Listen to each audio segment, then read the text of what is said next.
Bonsoir, bonsoir, bonsoir.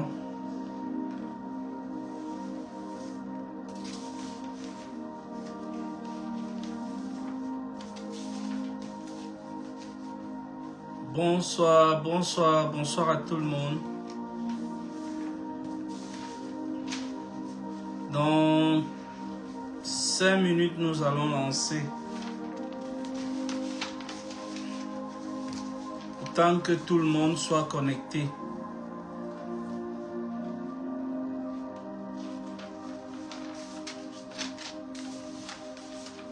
Nous allons beaucoup parler ce soir et nous allons beaucoup lire.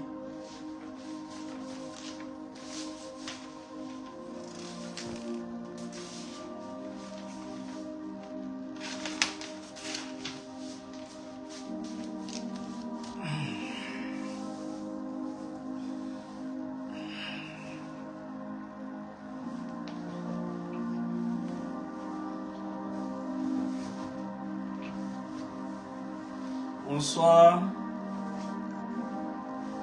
Encore quelques instants, le temps que tout le monde soit connecté.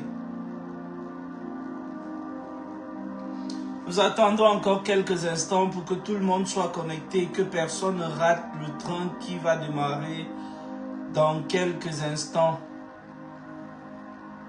Merci, merci.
Bonsoir, bonsoir, bonsoir Asma.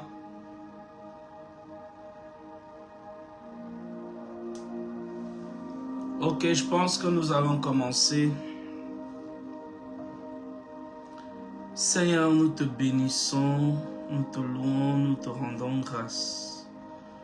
Nous te célébrons et nous te disons merci pour ce moment que tu nous permets encore, Père, de partager ta parole ce soir, d'être en ta présence ce soir.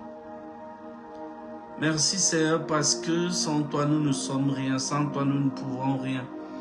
Nous te prions Papa de prendre le total contrôle de tout ce qui sera dit ici en cette soirée, de tout ce qui sera fait ici en cette soirée. Merci parce que tu me remplis pour que moi-même je puisse en bénéficier pendant que je serai en train d'enseigner. Prépare les cœurs, touche les cœurs de toute personne, Seigneur, qui sera en train d'entendre, d'écouter. Que la parole qui va sortir ce soir, Seigneur, ne soit pas des paroles prêchées dans le désert. Que ce ne soit pas des paroles tombées dans des cœurs de pierre, tombées dans des piquants, brûlées par le soleil. Mais que ce soit des paroles qui tombent sur une bonne terre et que cela porte des fruits. Merci Seigneur Jésus. Au nom de Jésus. Amen. Ok, ce soir, nous allons parler ce soir une fois de plus sur notre thème. Je ne voudrais pas revenir sur ce qui a été dit avant parce que nous allons quand même beaucoup dire ce soir. Nous avons vu le premier jour, nous avons dit, pour être un bon chrétien, il y a 4 piliers qui font d'une personne un vrai chrétien. Et ces piliers sont la doctrine des apôtres, c'est-à-dire l'enseignement de Jésus, l'enseignement que les apôtres donnaient. Nous avons dit la communion des saints, nous avons dit la fraction du pain et nous avons dit la prière. Voilà les 4 choses qui font d'une personne un vrai chrétien. Seulement, c'est vrai, ces 4 choses font de toi un vrai chrétien. Mais est-ce que tu as ces 4 choses? Et pour avoir ces 4 choses, tu as besoin d'être nourri. Parce que la prédication, c'est bien. La prédication te gonfle comme un ballon. Seulement, si tu es gonflé sans être enseigné, une aiguille va te dégonfler comme un dégonfle, un pompé, si on peut le dire ainsi. Et qu'est-ce qui fait donc un homme? L'enseignement. L'enseignement. Et nous avons commencé par l'enseignement des apôtres. Nous avons parlé des 6 piliers, des 6 fondements de l'enseignement des apôtres. Aujourd'hui, nous sommes sur le point de toucher les 2 derniers points de l'enseignement des apôtres qui sont la résurrection des morts et le jugement éternel.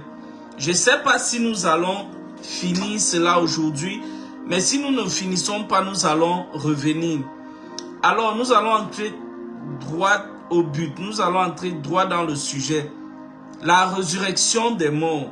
C'est quoi la résurrection des morts? La résurrection des morts, c'est simplement revenir à la vie. C'est être hors de la mort. La résurrection des morts, c'est simplement revenir à la vie. Être hors de la mort. Maintenant, nous devons aller pas à pas. Qu'est-ce que nous apprend la Bible? La Bible nous apprend quoi sur la résurrection des morts? Nous allons lire et voir ce que la Bible nous apprend sur la résurrection des morts. Comprendre la mort, comprendre la vision, la volonté de Dieu. Merci. Je voudrais que nous commençons par lire le livre de Luc ce soir. Est-ce que nous pouvons lire ensemble Luc 16, verset 22? Nous allons aller pas à pas. Luc 16, verset 22.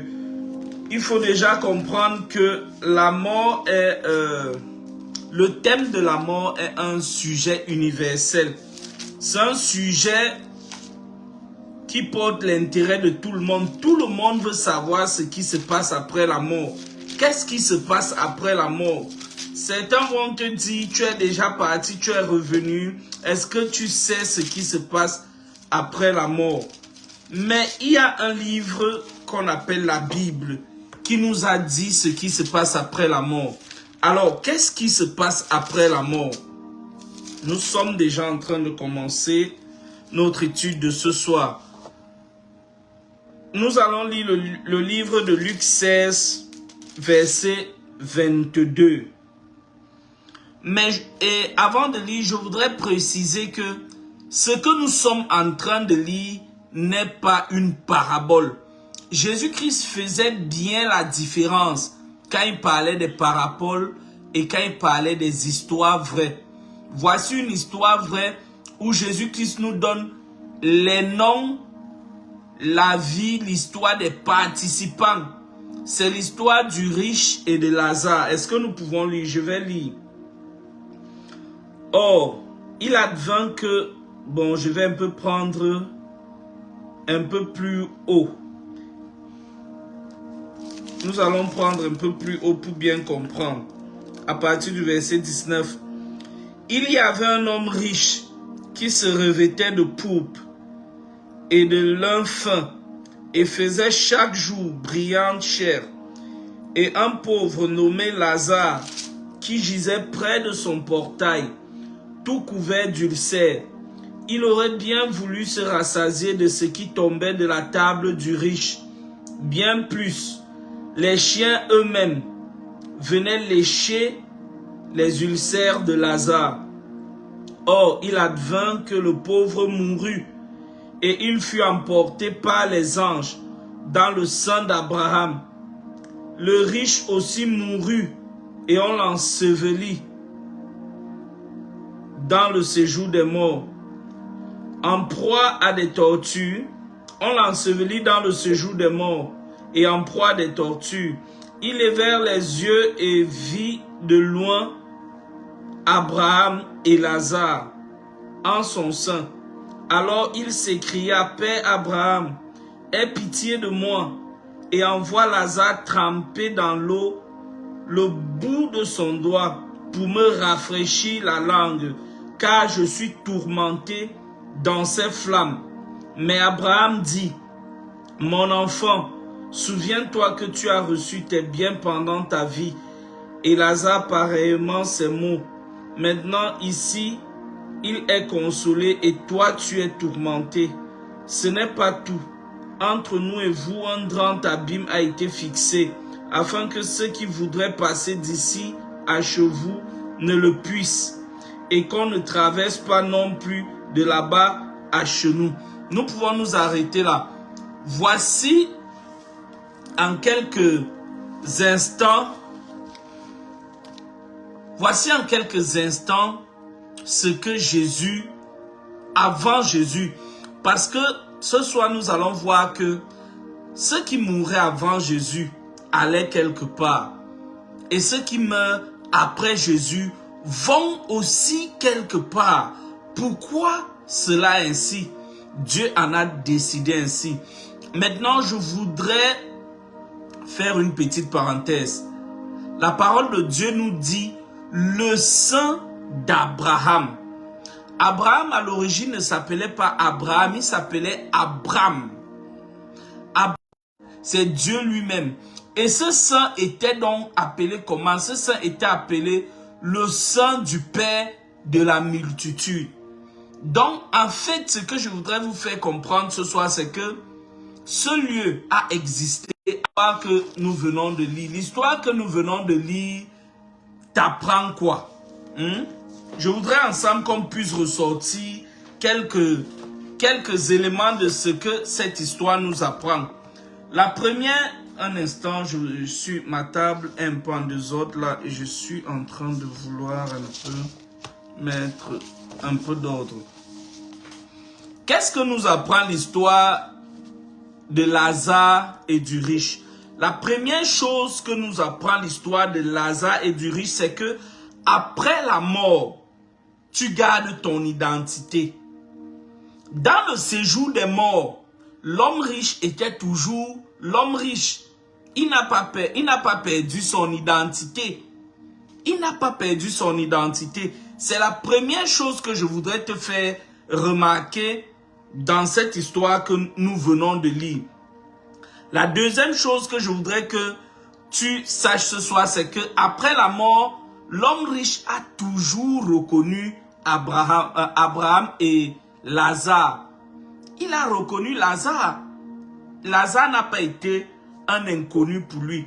La troisième chose que je voudrais que tu saches ce soir, c'est que l'homme riche avait toujours le souvenir de la vie sur terre. C'est la même chose avec Lazare. La quatrième chose, c'est qu'il avait... la quatrième chose que je voudrais que tu retiennes aussi, c'est qu'il avait condition de son état après la mort. Donc il dit, je souffre, j'ai soif. Il était conscient de sa situation. Et enfin, je voudrais ressortir qu'il y avait une bonne séparation, une nette séparation entre ceux qui étaient avec Lazare et ceux qui étaient du côté du riche. Il y a plusieurs doctrines ici dehors qui disent après la mort, tout est fini, on oublie, tu n'as plus de cerveau, tu n'as plus telle chose, tu n'as plus telle chose, tu ne reconnais pas les gens, tu ne sais pas qui est qui. Tout cela est faux. Voici la Bible.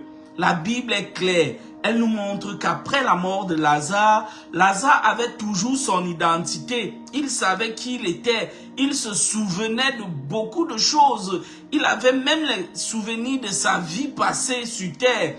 Et il y avait un écart entre lui.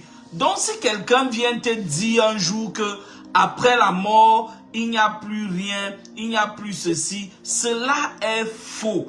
Cela est faux. Nous avons passé plusieurs jours et la semaine dernière encore, nous avons rappelé que la Bible est le seul livre de vérité. Donc quand la Bible dit quelque chose, cela est vrai à 400%. Personne ne peut nier de cela. Cela est parfaitement vrai. Maintenant, quand est mort Lazare? Lazare est mort avant la venue de Jésus-Christ sur la terre. Donc, quand les gens mouraient avant la venue de Jésus-Christ sur la terre, les gens allaient dans le sein d'Abraham. Le sein d'Abraham était un lieu qui portait le nom de Dieu. C'est un lieu qui a existé avant Abraham. Et Dieu a décidé de donner à Abraham le nom de ce lieu parce que Abraham avait été fidèle. Si tel n'est pas le cas, je voudrais te poser une question. Toi qui ne crois pas en ce que je suis en train de dire. Avant Abraham, les gens ne sont pas morts. Noé a existé avant Abraham. Et avant Noé, des gens ont existé. Prenons Adam et Ève. Quand Adam et Ève sont morts, où sont-ils allés? C'était dans ce lieu qu'on appelait le séjour des morts. Ce mot qu'on appelle en grec Hadès. Le séjour des morts, c'est un mot qu'on appelle en grec Hadès et en hébreu Sheol. C'est le monde invisible. Donc avant la venue de Jésus-Christ sur la terre, tous ceux qui mouraient allaient dans le monde invisible. Et le monde invisible était divisé en deux parties. Ces deux parties du monde invisible, du séjour des morts, divisées étaient le sein d'Abraham et l'enfer. Cette partie, une espèce d'enfer si on peut le dire, la partie où le riche avait soif. Maintenant, à partir de la venue de Jésus-Christ, quelque chose s'est passé sur la terre. Les choses ont été bouleversées. À partir de la venue de Jésus-Christ sur la terre, les choses se bouleversent. Les choses changent. Quand les gens meurent aujourd'hui, ils ne vont plus dans le séjour des morts. Parce que quand Jésus-Christ est mort, il est allé dans le séjour des morts. Et il a arraché les clés de la mort. Nous allons lire tout ça dans l'avenir. Mais maintenant, essayons de lire Luc 23, verset 46. Luc 23, verset 46.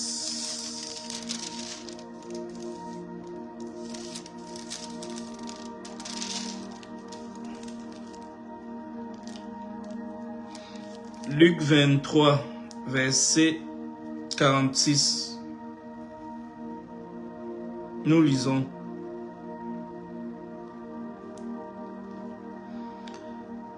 C'était déjà environ la 6e heure quand le soleil s'éclipsait.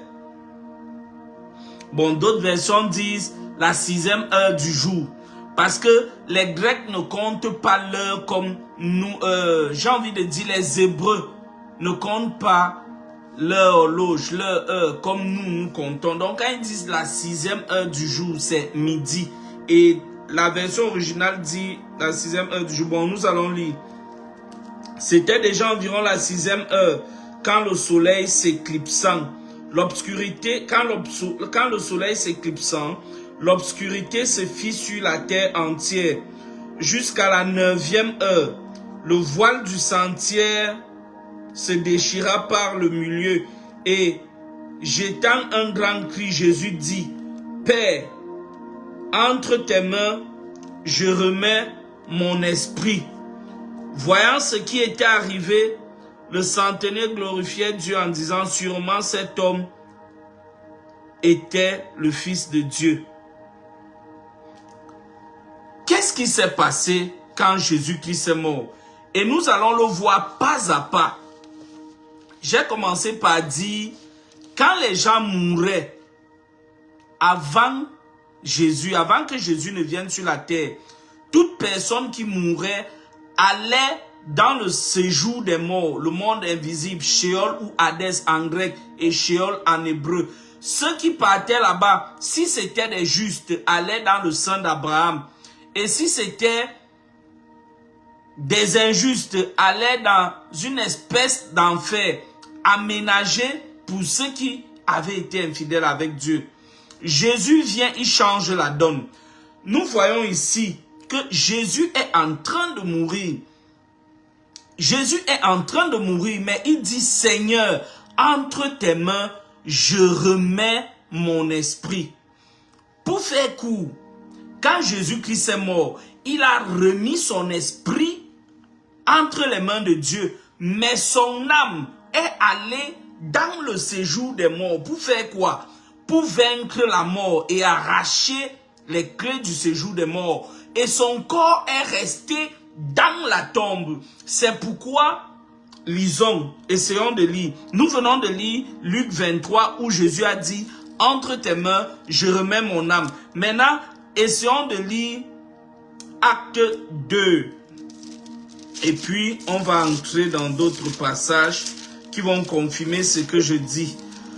L'apôtre Pierre, dans Acte 2, nous parle du psalmiste de David, des psaumes de David, parlant de Jésus. Donc, il veut nous montrer que ce que David disait, il ne le disait pas de David. Pierre, alors debout avec les 11, éleva la voix et leur adressa ces mots. Hommes de Judée, et vous tous qui résidez à Jérusalem, apprenez ceci. Prêtez l'oreille à mes paroles. Non, ces gens ne sont pas ivres, comme vous le supposez. Ce n'est d'ailleurs que la 3e heure du jour, mais c'est bien ce qu'a dit le prophète. Il fera dans les derniers jours, bon, on saute en avance, les signes ici-bas, le soleil changera en ténèbres avant que vienne le jour le Seigneur, et quiconque alors invoquera le nom du Seigneur sera sauvé. Écoutez ces paroles. Jésus le Nazaréen, cet homme que Dieu a accrédité auprès de vous par les miracles, prodiges et signes qu'il a opérés par lui. Bon, nous continuons. Je prends un peu plus haut pour que chacun puisse comprendre, parce que si tu veux bien comprendre un passage biblique, tu dois prendre depuis le haut et aller un peu plus bas que le passage biblique. Cela t'empêchera d'être manipulé par certaines personnes qui lisent la parole de Dieu et tirent la couverture de leur côté. Bon, je vous ai montré la technique, mais maintenant sautons, allons directement au passage qui nous intéresse. Actes des Apôtres 2, verset 25. Car David dit à son sujet, « Je voyais sans cesse le Seigneur devant moi, car il est à ma droite, pour que je ne vacille pas. Aussi mon cœur s'est-il réjoui, et ma langue a-t-elle jubilé.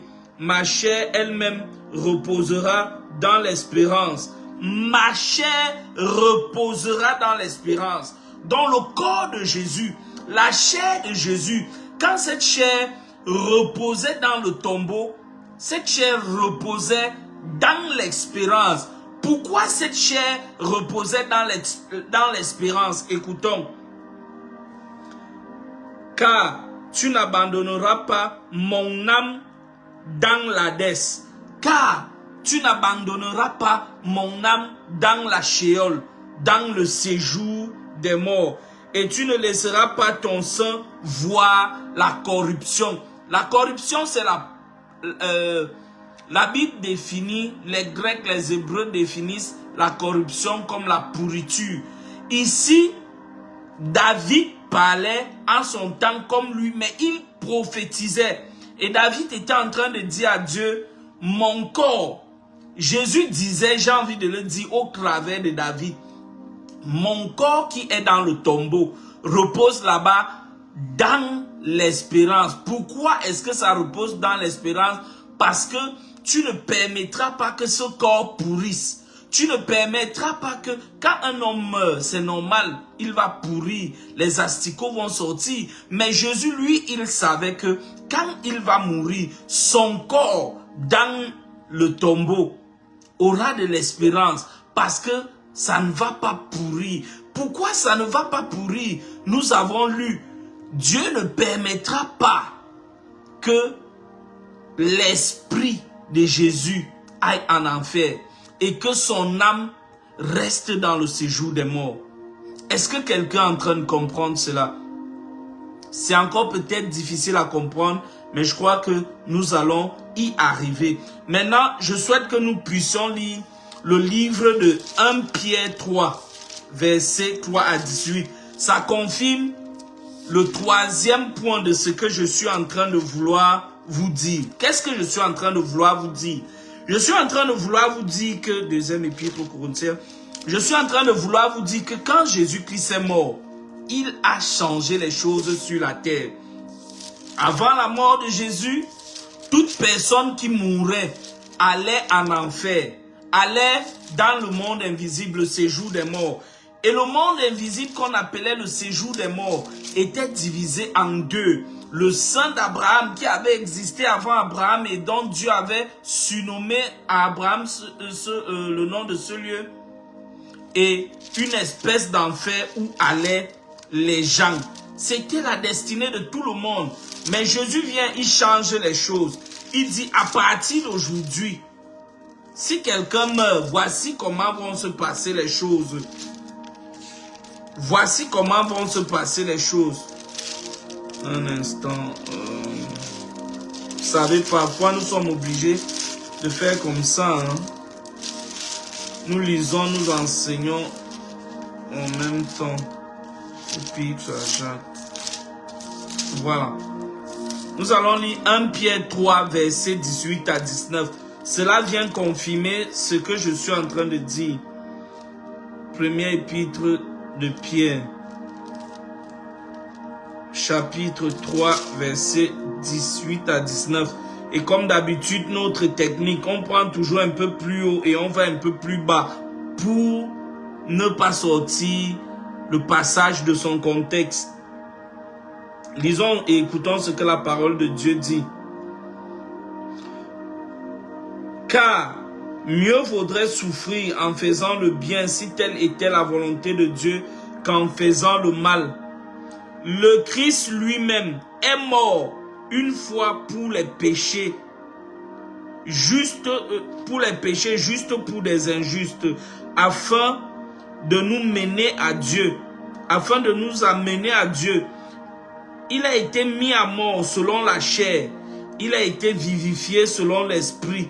C'est en lui qu'il s'en alla, même prêcher aux esprits en prison. Cette version, je vous l'ai dit la semaine passée, je suis actuellement en train de lire certaines versions et il faut s'habituer à toutes les versions de Bible et comprendre ce que tel verset dit et comparer. Cette version dit, il est allé prêcher aux esprits en prison.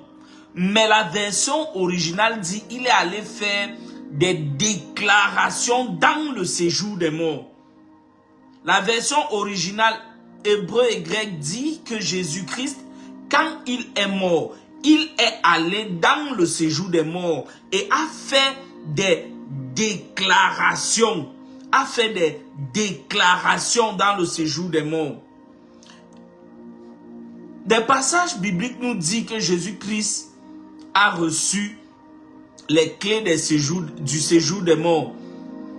Donc, qu'est-ce que je m'imagine?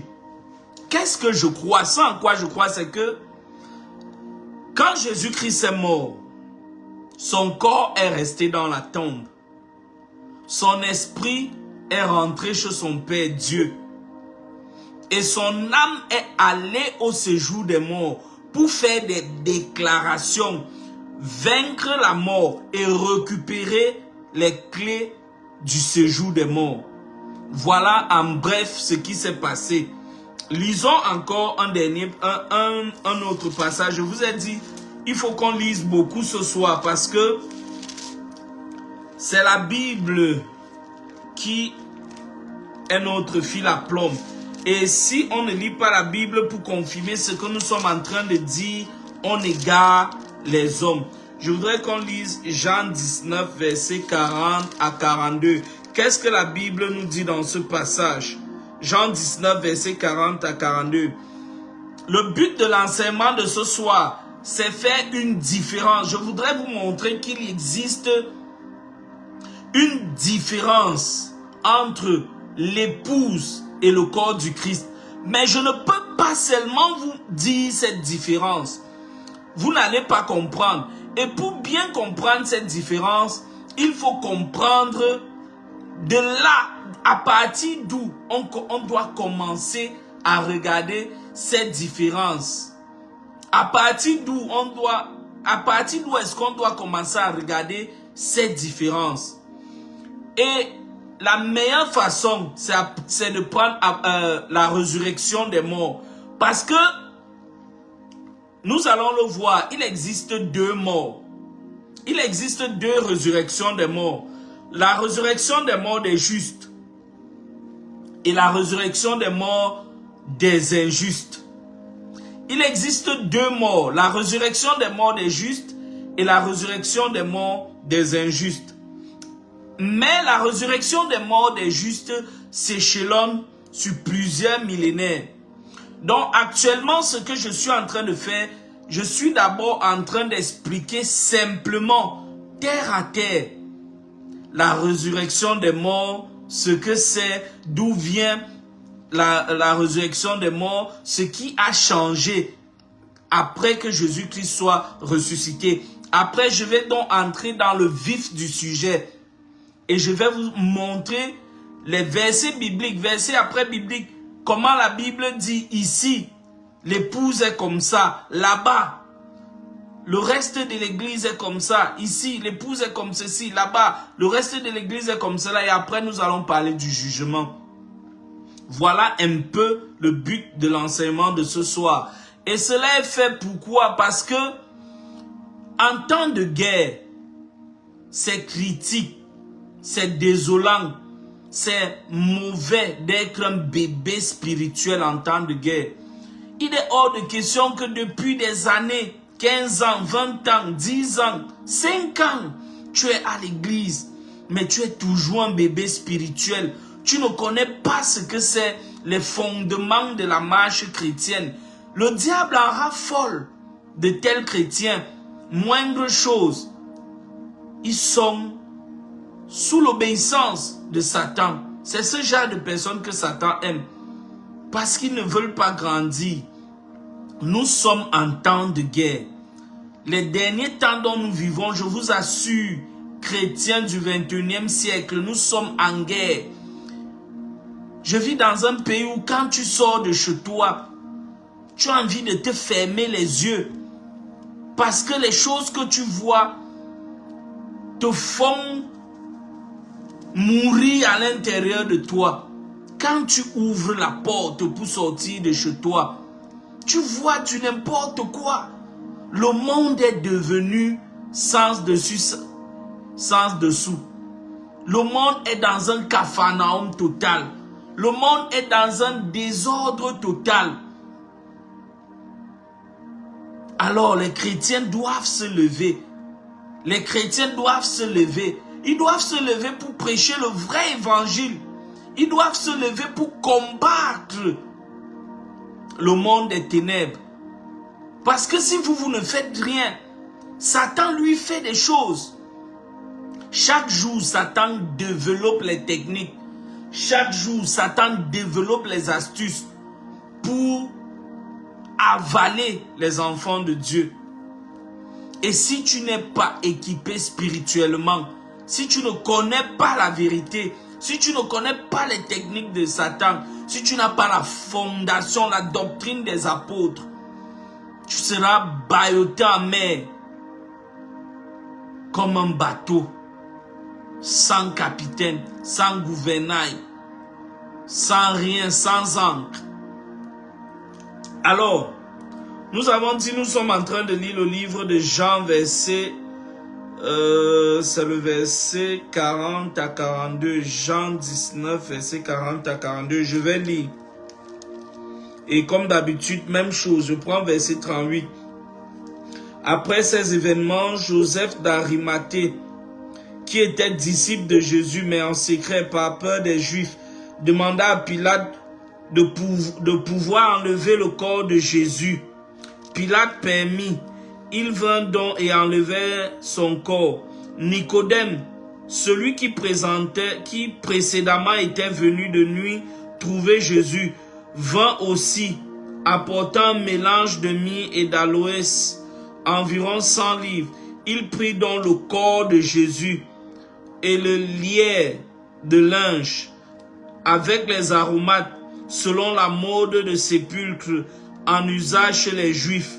Or, il y avait un jardin au lieu où il avait été crucifié, et dans ce jardin, un tombeau neuf, dans lequel personne n'avait encore été mis. À cause de la préparation des Juifs, comme le tombeau était proche, c'est là qu'ils déposaient Jésus. Comme j'ai dit, voici, après la mort de Jésus, on a pris le corps de Jésus et on a déposé son corps dans la tombe. Son âme est allée au séjour des morts, comme on a lu dans 1 Pierre 3. Et son esprit est allé chez Dieu, comme on a vu dans Luc. Alors, quelles sont les répercussions? Si on te demande un jour, quelles sont les répercussions qu'a eu la mort et la résurrection de Jésus? Qu'est-ce que tu vas dire? Qu'est-ce que tu vas dire? La mort et la résurrection de Jésus ont eu des répercussions éternelles. Comme je le disais tout à l'heure, il y a eu un bouleversement dans l'ordre des choses. Tout a changé, tout a totalement changé avec la mort et la résurrection de Jésus. Nous allons lire Philippiens 1, verset 23. Philippiens 1, verset 23. Philippiens, ce soir j'ai dit, on ne prêche pas. On fait une étude biblique. Ce soir, nous sommes dans une étude biblique. Et mon devoir ce soir, c'est de vous donner les armes, les arguments. C'est de vous équiper par des versets bibliques pour que vous puissiez être convaincus de ce qui s'est passé après la mort de Jésus et de ce qui a changé.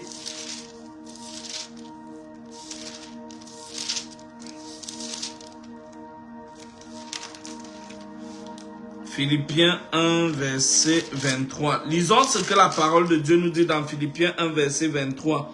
Comme d'habitude, un peu plus haut, un peu plus bas. Tel est l'attente de mon ardent espoir. Rien ne me confondra. Je garderai au contraire toute mon assurance. Et cette fois-ci, comme toujours, le Christ sera glorifié dans mon corps. Soit que je vive, soit que je meure. Pour moi, certes, la vie c'est le Christ et mourir m'est un gain. Cependant, si la vie dans cette chair doit me permettre encore un fructueux travail, j'hésite à faire un choix. Je me sens pris dans cette alternative. D'une part, j'ai le désir de m'en aller et d'être avec Christ, ce qui serait et de beaucoup bien préférable pour moi. Mais de l'autre côté, demeurer dans la chair est plus urgent pour votre bien. Quelqu'un ne pouvait pas dire ce que l'apôtre Paul est en train de dire ici avant la mort de Jésus. Avant la mort de Jésus, tout le monde qui mourait allait dans le séjour des morts. Mais voici Jésus, après sa résurrection, quelqu'un nous dit que si il meurt présentement, il sait, il va aller au ciel.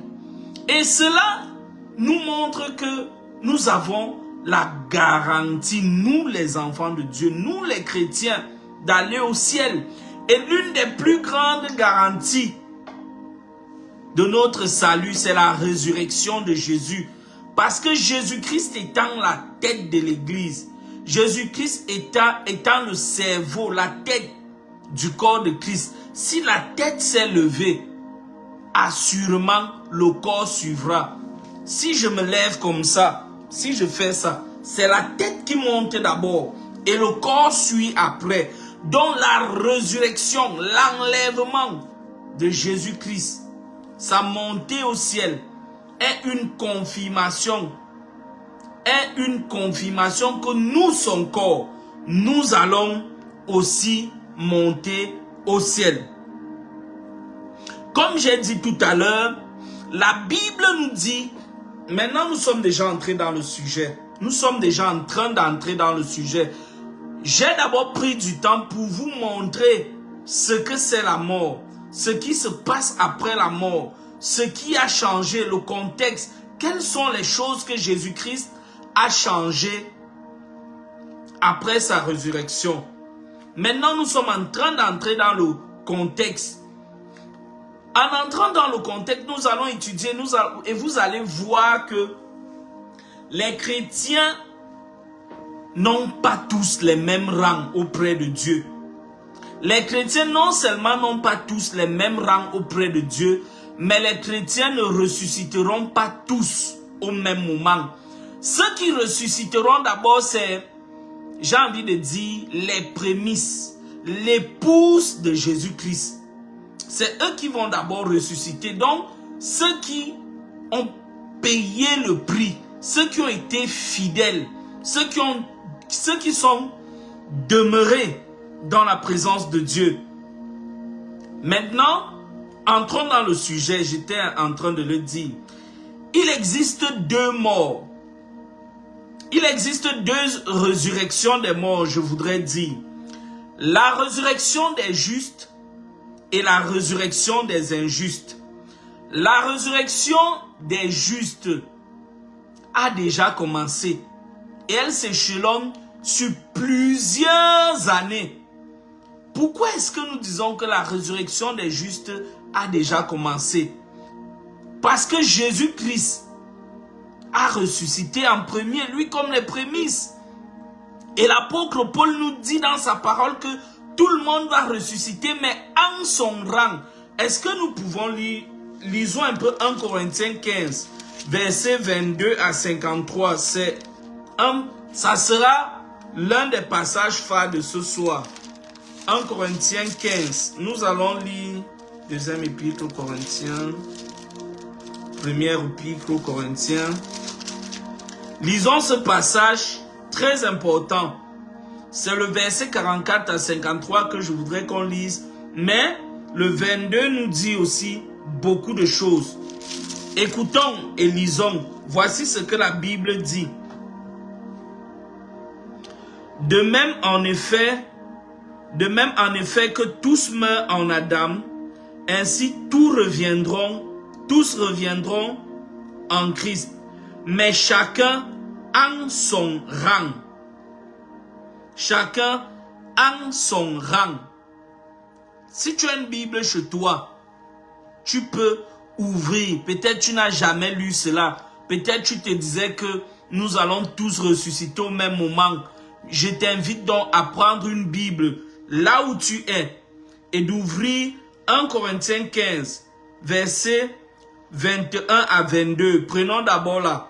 La parole de Dieu nous dit, car la mort étant venue par un homme, c'est par un homme aussi que vient la résurrection de mort. De même, en effet, tous meurent en Adam, ainsi tous reviendront en Christ. Tous meurent en Adam, tous ressusciteront en Christ, mais chacun en son rang. Christ comme prémisse, voilà ce qui est dit après. Christ comme prémisse. Ensuite, ceux qui seront au Christ lors de son avènement. La Bible dit quoi? Nous allons tous ressusciter, mais chacun aura son tour dans la résurrection. Cette version, je la lis. Bon, je pense que il faut peut-être que parfois quand je prends comme ça, je lis aussi d'autres versions. Est-ce que tu écoutes ce que la Bible est en train de dire ici? Et c'est bien, c'est toujours important de lire plusieurs versions. La parole de Dieu est claire dans ce passage. Elle nous dit que nous allons tous ressusciter, mais que chacun ressuscitera en son rang. En son rang. Ça veut dire que chacun ressuscitera en son tour. Et elle continue en disant que Jésus-Christ étant les prémices de cette résurrection. Jésus-Christ étant les prémices de cette résurrection. Maintenant, je voudrais qu'on essaie de voir les 7 rangs. Les 7 rangs de la première résurrection. Je voudrais qu'on essaye de voir ce soir, pas à pas, les 7 rangs de la première résurrection. Il faut que tu saches que depuis la nuit des temps, depuis que le monde existe, Dieu a mis un principe sur pied. C'est le principe des prémices. Et Dieu lui-même se soumet à ce principe. Et ce principe, c'est le principe des semences et des prémices. Le principe des semences et des prémices. Lisons Genèse 8, verset 22. Genèse 8, verset 22. Dieu a mis depuis la nuit des temps ce principe. Et il nous dit que ce principe ne changera jamais. Et lui-même, il se soumet à ce principe. Genèse 8, verset 22. Je lis. Tant que durera la terre, les semailles, la moisson, le froid, la chaleur, l'été et l'hiver, les jours et les nuits ne cesseront pas. Dieu nous dit aujourd'hui que tant que la terre va exister, le principe des semences, des prémices ne changera jamais. Mais beaucoup de gens ne savent même pas que la terre est un champ. Et le cultivateur ou alors celui qui va récolter c'est Dieu. La terre est une semaille. La terre est, j'ai envie de dire, comment est-ce qu'on peut le dire, est une semence.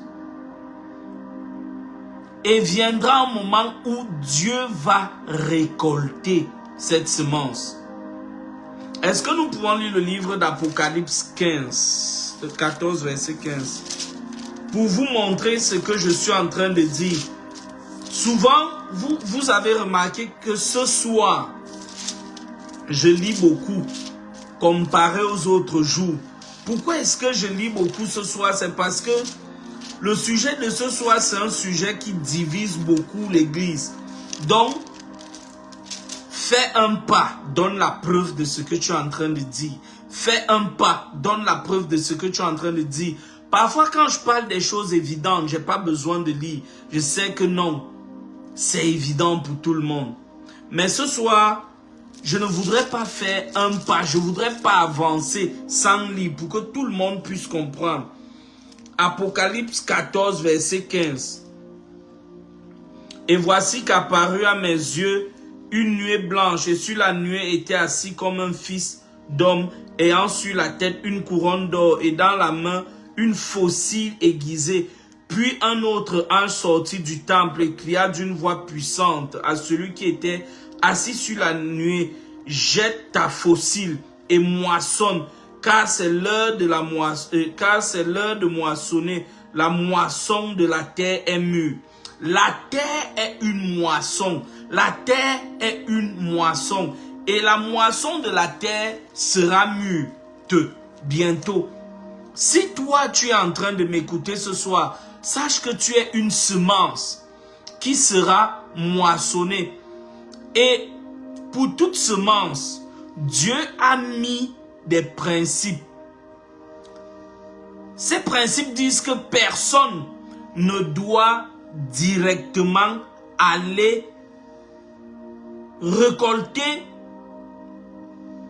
ces semences sans au préavant avoir enlevé les principes, pris des gerbes et donner cela à Dieu. Donc selon Dieu, dans sa parole, qu'est-ce qu'il disait? Dieu dit dans sa parole, Dieu dit, toute personne qui veut récolter son champ, il le dit au peuple juif, cette personne-là doit d'abord aller cueillir les prémices. Après avoir cueilli les prémices de son champ, il doit prendre ces prémices, aller avec au temple, donner cela au souverain sacrificateur pour que ce dernier puisse agiter cela devant Dieu. Et c'est maintenant seulement après cette action que tu avais le droit de pouvoir récolter ton champ. Selon Dieu, selon les Juifs, si tu n'avais pas fait cela, tu n'avais pas droit à la récolte. La Bible, c'est aussi un livre de détails. Nous devons nous attarder sur ces détails parce que ces détails comprennent des millions de révélations. Les détails qui sont dans la Bible comprennent des millions de révélations. Alors, Dieu ayant... ce principe est posé dans Lévitique. Parce que j'ai failli avancer sans dire. Le principe des semences est donné dans Lévitique. Tu peux aller lire Lévitique et tu vas comprendre. Maintenant, Dieu ayant donné ce principe des semences, donne aux Juifs 3 fêtes.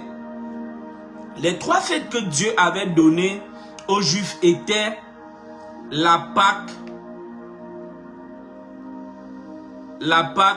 l'Ascension, les tabernacles. Ok, oui c'est ça. La Pâque, l'Ascension, les tabernacles. Voilà les 3 grandes fêtes que Dieu avait données aux Juifs. La Pâque se subdivisait en 3 fêtes. Et la fête des tabernacles se divisait aussi en 3 fêtes. Mais la fête de l'Ascension était unique. Elle ne se divisait pas. Ça faisait en tout qu'en Israël, on avait 7 fêtes. Et chacune de ces fêtes représente un rang dans l'enlèvement de Dieu. Un rang dans la première résurrection. Chacune de ces fêtes, par exemple, Jésus-Christ, la Bible nous dit qu'il est notre Pâques, bien sûr. Qui ne sait pas que l'apôtre Paul nous dit que Jésus-Christ est notre Pâques? Qui ne connaît pas ça? Si tu ne connais pas, je t'envoie lire parce qu'on ne peut pas aussi tout lire. Je t'envoie lire 1 Corinthiens 5, je pense c'est le verset 7, où Jésus-Christ dit, où l'apôtre Paul dit que Jésus-Christ est notre Pâques et qu'il a été immolé.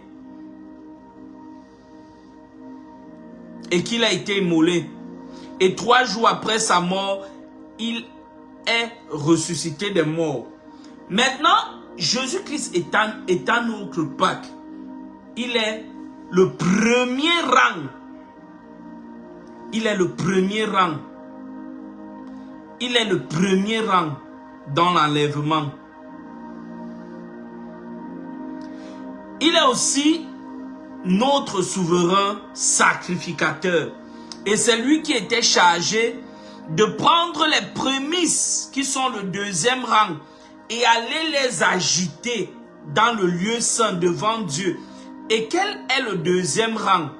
Le premier rang, nous avons dit c'est Jésus. Le passage, nous avons lu 1 Corinthiens 15, 22 tout à l'heure qui nous disait que Jésus-Christ est le prémisse. Jésus-Christ est les prémices. Donc ça veut dire, la parole de Dieu nous dit qu'il est tout en tout. Donc il est le premier de tout. Il est le premier de toutes choses. Jésus-Christ est le premier de toutes choses. Étant le premier de toutes choses, il est en même temps notre souverain sacrificateur, comme la parole de Dieu nous le dit dans 1 Corinthiens 15, verset 20. Nous pouvons lire 1 Corinthiens 15, verset 20. On nous dit qu'il est notre souverain sacrificateur. Étant notre souverain sacrificateur, c'est lui qui est chargé de prendre les prémices et aller les agiter devant Dieu. La parole de Dieu nous dit dans le livre, c'est de Matthieu. Je pense que c'est le livre de Matthieu. Quand Jésus-Christ est ressuscité des morts, il y a eu aussi lisons, c'est Matthieu. Je voudrais que nous lisons. N'avançons pas parce que je veux commencer à courir. Et parfois quand je cours, je me mêle un peu les pédales là. Matthieu 27. Essayons de lire. Recalme.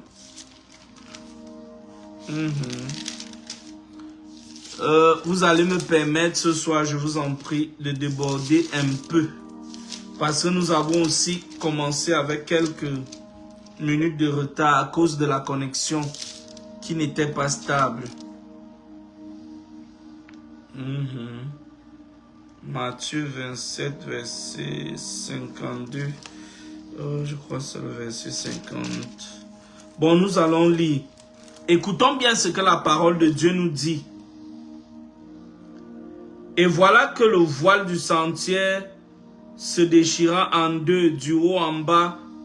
La terre trembla. Les rochers se fendirent. Les tombeaux s'ouvrirent. Et de nombreux corps de saints morts ressuscitèrent.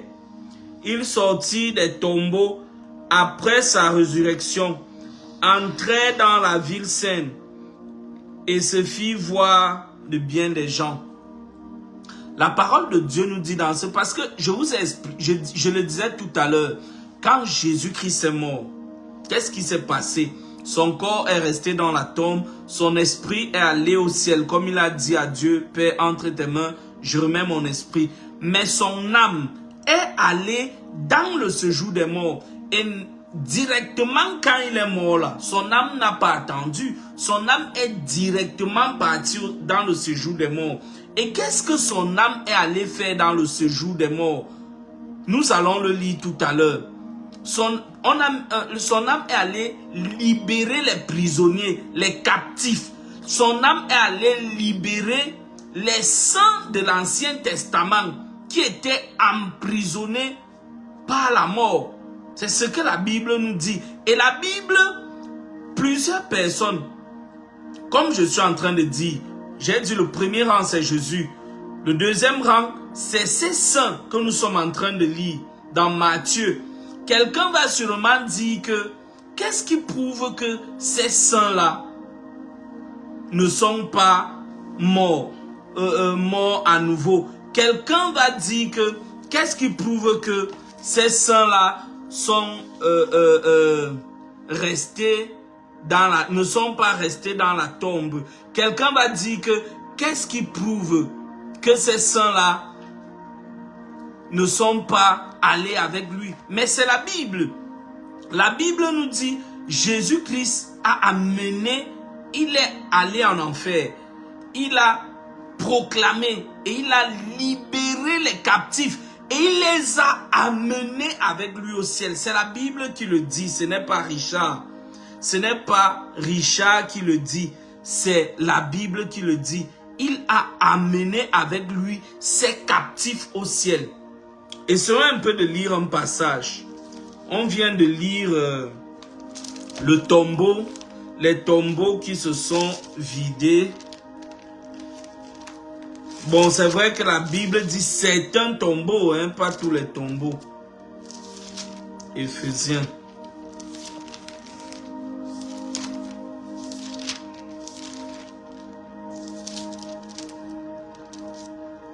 Éphésiens 4, versets 7 à 10. Éphésiens 4, versets 7 à 10. Écoutons ce que la parole de Dieu dit.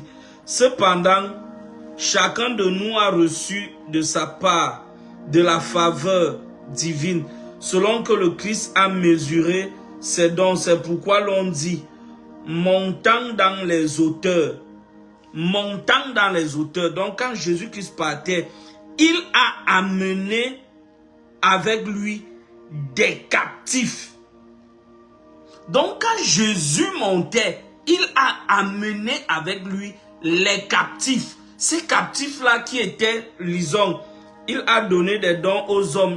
Il est monté. Qu'est-ce a dit sinon qu'il est aussi descendu dans les régions inférieures de la terre? Et celui qui est descendu, c'est le même qui est aussi monté au-dessus de tous les cieux, afin de remplir toutes choses. C'est lui encore qui a donné aux uns et aux autres. Donc, la Bible nous explique, quand Jésus-Christ montait, il n'est pas monté seul. Est-ce que tu savais cela? Est-ce que tu savais que le jour où Jésus-Christ montait, il n'est pas monté au ciel? C'est pourquoi je disais tout à l'heure, les choses ont changé. Avant, quand tu mourais, tu partais dans le séjour des morts et tu attendais. Mais avec Jésus, les choses changent. Quand tu meurs, tu montes au ciel. Et pour ne pas briser cela, quand Jésus-Christ est mort, il est monté avec des captifs, comme nous venons de lire. Est-ce que c'est moi? Est-ce que c'est moi qui ai écrit la Bible? C'est pas Richard qui a écrit la Bible. C'est pas Richard qui a écrit la Bible. Je voudrais maintenant que tu comprennes quelque chose. Dieu a donné au peuple juif 3 grandes fêtes. La fête de la Pâque, la fête de l'Ascension et la fête des tabernacles. Chaque fête, je dis bien chaque fête, représente un rang dans l'enlèvement. Et chaque rang a ses prémices. Chaque rang a ses prémices. Jésus-Christ lui-même qui était le prémisse ou alors les prémices des 7 rangs est monté avec les prémices du premier rang qui est disons du second rang. Jésus-Christ est monté avec les prémices du second rang. Alors, où en sommes-nous? Il reste encore 2 rangs. Jésus-Christ est déjà monté avec les prémices du premier rang. Le principe ne sera jamais brisé. Jésus-Christ part avec les prémices et le reste du champ sera moissonné après. Il reste 2 rangs. Et ces 2 rangs auront leurs prémices. Les prémices du second rang, c'est l'enlèvement de l'épouse avant la grande tribulation. Et les prémices d'après, de la grande tribulation, j'ai envie de dire, c'est les 144 000 juifs qui seront mis de côté.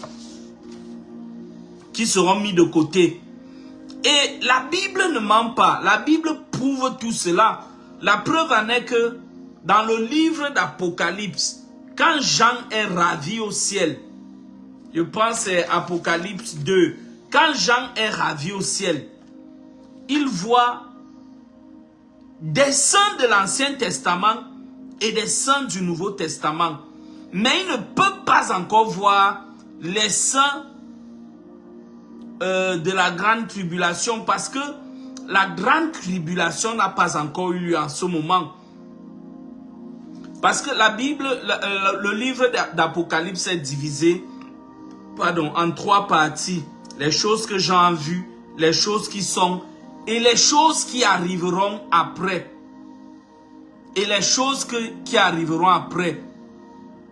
Quand Jean parle donc des choses qui sont, il dit, quand je fus ravi au ciel, voici ce que j'ai vu. Il voit les saints de l'Ancien Testament. Il voit les saints du Nouveau Testament. Tu vas me dire où est-ce qu'il voit les saints de l'Ancien Testament? Les 4 êtres vivants que Jean voit au ciel, c'est une représentation des saints de l'Ancien Testament. Je sais que c'est quelque chose qui a fait débat depuis des années dans le corps du Christ. Beaucoup de gens disent, ces saints-là, ce sont des anges. D'autres disent, ces saints-là, ce sont des créatures spéciales que Dieu a créées. Si c'était des créatures spéciales, si c'était des anges, auront-elles été rachetés? Dieu, Jésus n'a pas racheté les hommes, n'a pas racheté les anges. Jésus a racheté seulement et seulement les hommes. Et nous voyons bien dans Apocalypse 4, c'est Apocalypse 5 je crois, comment ces créatures sont en train de dire, tu nous as rachetés, par ton sang. Parce que ne pensez pas que le sang de Jésus-Christ, c'est seulement pour les chrétiens de la Nouvelle Alliance. Non, le sang de Jésus-Christ, c'est pour toute l'humanité, même pour les gens qui ont vécu après lui. Parce que ce n'est que la foi qui les a sauvés. Ceux qui sont morts avant Jésus sont sauvés parce qu'ils avaient la foi que un jour, Dieu enverra le Messie, comme Moïse nous a dit. Et ce Messie devra nous racheter. Donc, ils avaient la foi qu'un jour, Jésus va venir pour les racheter. Donc, ils avaient foi en Jésus, foi au sang de Jésus. Mais nous, aujourd'hui, nous ne sommes plus dans l'avenir. Jésus-Christ est déjà venu. Donc, nous avons foi que Jésus-Christ est venu il y a 2000 ans. Comme eux, ils croyaient que Jésus-Christ va venir. Nous, aujourd'hui, nous, on croit que Jésus-Christ est déjà venu. Et nous tous, nous croyons à une seule chose, le sang de Jésus qui nous rachète. Voilà pourquoi, dans le livre d'Apocalypse, nous pouvons voir ces 4 êtres vivants qui chantent avec les 24 vieillards. Les 24 vieillards sont la représentation de l'église, de l'épouse de Jésus. Donc c'est la représentation des saints, des chrétiens qui ont payé le prix, qui se sont réservés fidèles sans fléchir dans le temps de la grâce. Tu vas me demander que pourquoi est-ce que je dis que c'est la représentation de... Pourquoi est-ce que je suis en train de dire que c'est la représentation des saints de l'Ancien Testament? Je vous ai dit quelque chose la dernière fois, la semaine passée, je pense. La Bible n'est pas difficile. La Bible s'explique elle-même. Cela veut dire quoi? Cela veut dire que quand la Bible dit quelque chose, elle va expliquer pourquoi elle l'a dit. Elle va expliquer pourquoi. Maintenant, je reconnais que c'est toujours facile ou c'est parfois facile quand elle s'explique directement. Comme le passage qu'on a pris la semaine dernière. Un instant, ma batterie est en train de vouloir me lâcher là. Juste un instant, je vous en prie. La batterie de mon laptop veut me laisser là. Est-ce que je peux brancher ça?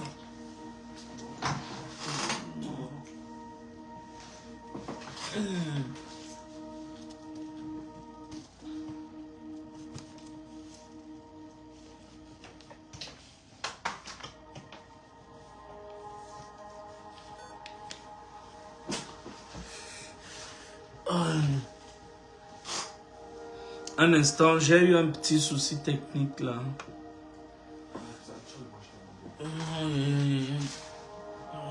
Un instant, je vous en prie. J'ai eu un petit souci technique.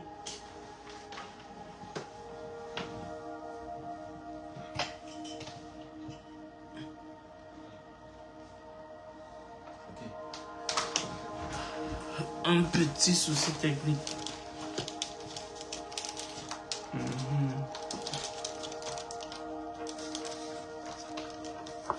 Un instant, je suis en train de rebrancher mon laptop.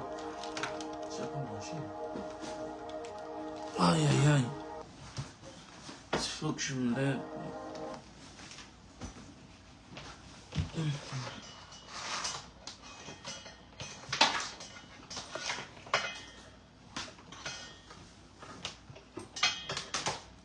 Petit souci technique.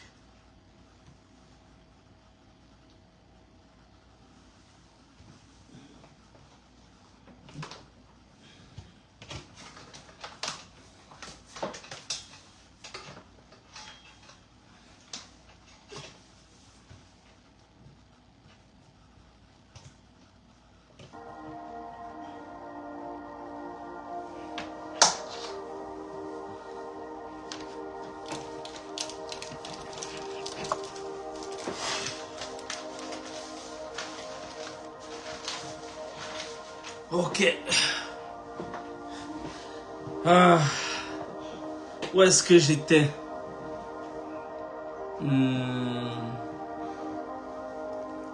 Où est-ce que j'étais? J'ai eu un petit souci technique. Mon laptop devait se décharger, donc il fallait que je branche rapidement pour que l'éclairage, comme vous voyez, que le laptop ne s'éteigne pas. Nous étions en train de parler de la mort, de la résurrection de Jésus, des 7 rangs.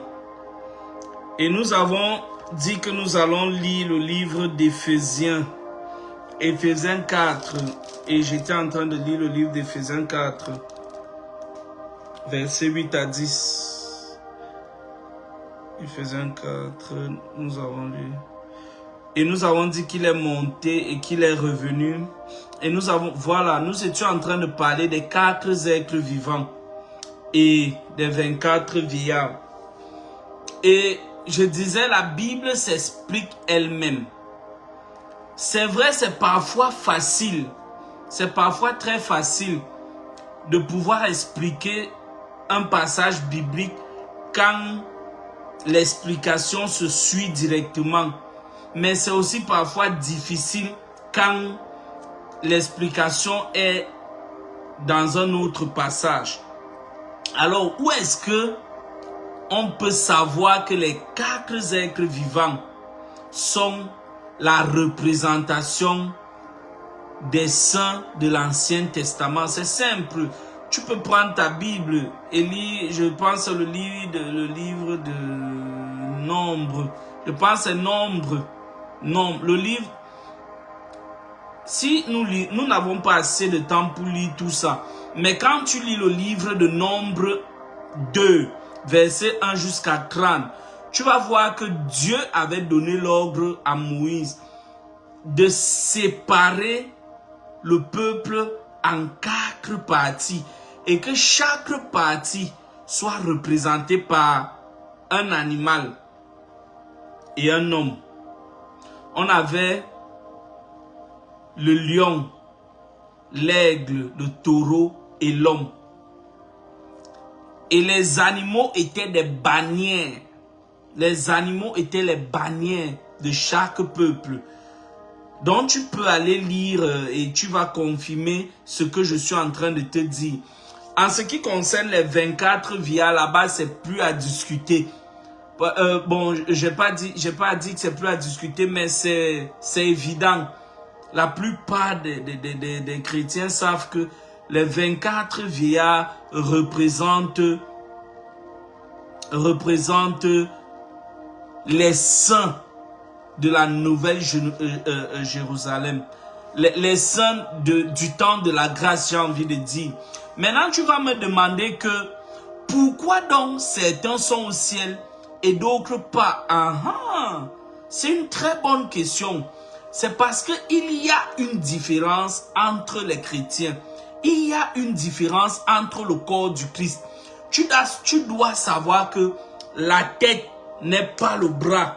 Le ventre n'est pas la cuisse. Le pied n'est pas le dos. Dieu, pour créer Adam et Ève, pour créer Ève, n'a pas pris la tête d'Adam, n'a pas pris tout le corps d'Adam. Dieu, pour créer Ève, a pris une seule partie d'Adam. Nous sommes tous le corps de Christ, ça nous le reconnaissons. Que tous les chrétiens dans le monde sont le corps de Christ. Tous les chrétiens dans le monde sont le corps de Christ. Mais pour être l'épouse de Christ, Dieu ne prendra pas tout le corps. Il n'a pas pris tout le corps d'Adam pour créer Ève. Mais il n'a que pris la côte. Il n'a que pris la côte pour avoir Ève. C'est la même chose que Dieu. C'est la même chose que Dieu fera avec son église. Pour avoir son épouse, il ne prendra pas tout son corps, mais il prendra une seule partie. Et cette partie, c'est les chrétiens qui sont demeurés fidèles. Ceux qui ont payé le prix. Ceux qui sont demeurés en lui. Et nous allons voir cela. Aïe, aïe, aïe, aïe, aïe, le temps est passé. Oh mon Dieu, le temps passe. Le temps passe très vite, très vite, très vite. Très, très vite. Voici. Je voudrais qu'on essaie de donner de façon biblique les 7 rangs de l'enlèvement et les références bibliques. Voici les 7 rangs de l'enlèvement avec les références bibliques. Nous avons d'abord Jésus-Christ qui est les prémices des 7 rangs de la première résurrection. Parce que la parole de Dieu nous dit qu'il est le premier en tout. Et la parole de Dieu nous le confirme dans Apocalypse 1 au verset 12 à 16. Où Jésus-Christ montre encore, confirme qu'il est les prémices de l'église. Maintenant, nous avons le deuxième rang, comme nous étions en train de lire tout à l'heure. Le deuxième rang, c'est les chrétiens qui ont été enlevés quand Jésus-Christ montait au ciel. Dans Matthieu, nous avons lu que quand il est mort, il y a eu des résurrections. Plusieurs chrétiens diront, ces gens-là sont encore, ils sont morts de nouveau. Non, ce n'est pas vrai. Il se peut que peut-être même Lazare soit aussi monté avec Jésus. Lazare que Jésus-Christ avait ressuscité des morts. Mais là, c'est juste ma pensée. Mais je voudrais vous dire quelque chose. Nous avons lu dans Éphésiens, la Bible nous dit que Jésus-Christ est monté avec des captifs au ciel. Il est monté avec des captifs au ciel. Pourquoi est-ce qu'il est monté avec des captifs au ciel? Parce que la parole de Dieu nous dit dans le livre de Lévitique que avant de moissonner, quand Dieu a instauré les principes de la moisson, tu ne devais pas cultiver ton champ une fois. Tu devais prendre les prémices, aller avec ces prémices au temple, donner au souverain sacrificateur. Et le souverain sacrificateur était chargé d'agiter cela devant Dieu. Jésus-Christ étant les prémices, étant en même temps notre souverain sacrificateur, comme nous avons lu, il est monté avec ces chrétiens de Matthieu qui ont ressuscité. Il est allé avec eux au ciel et il a dit à Dieu, Seigneur, voici la gerbe de la première moisson. Voici la gerbe de la première moisson. Parce que comme on disait tout à l'heure, il y a 3 moissons. La première moisson qui représente les gens qui ont vécu avant Jésus. La deuxième moisson qui représente ceux qui vivent maintenant. Et la troisième moisson qui représente ceux qui viendront après l'enlèvement. Et pour ces moissons, Dieu a donné 3 fêtes. La Pâque, l'Ascension, la fête des tabernacles. Et chaque fête, si c'est la Pâque, a ses prémices. Si c'est l'Ascension a ses prémices. Si c'est les tabernacles ont aussi leurs prémices. Maintenant, nous avons dit les prémices de la première moisson, c'est les chrétiens de Matthieu. Et cela est confirmé par le livre d'Éphésiens qui nous dit que Jésus-Christ est monté au ciel avec des captifs. Maintenant, nous avons les prémices de la seconde moisson. Donc, 1, Jésus-Christ prémisse. 2, prémisse, première moisson. 3, prémisse de la seconde moisson. Les prémices de la seconde moisson, ce sont les 24 anciens que nous voyons au ciel. Dans le livre d'Apocalypse 4, verset 4.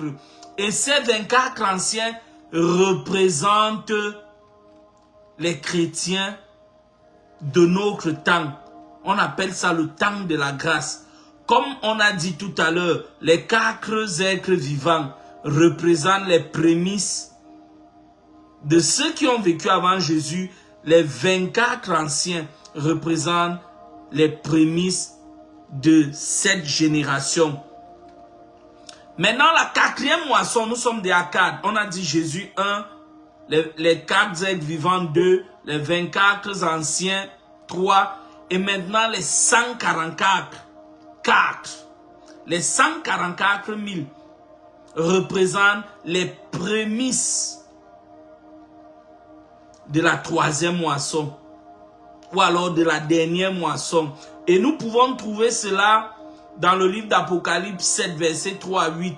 Au milieu de la grande tribulation, ils seront enlevés.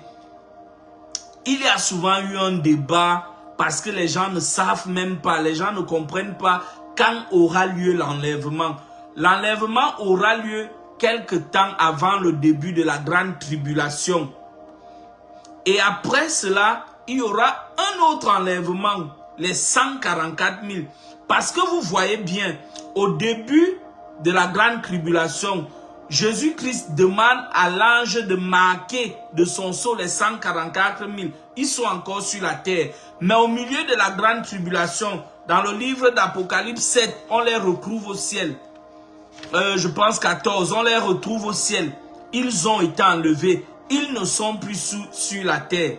Alors, voilà ce que la parole de Dieu appelle l'épouse de Christ. L'épouse de Christ est composée des prémices des 3 grandes moissons. L'épouse de Christ est composée des chrétiens vierges, si on peut le dire ainsi. L'épouse de Christ est composée des chrétiens qui ont payé le prix, qui sont demeurés fidèles, qui ont servi Dieu dans la fidélité. Parce que vous savez, beaucoup de gens disent, je suis chrétien, je suis déjà sauvé, je ne peux pas aller en enfer, patati patata, je vais vivre comme je veux. Non, tu te trompes. Tu te trompes.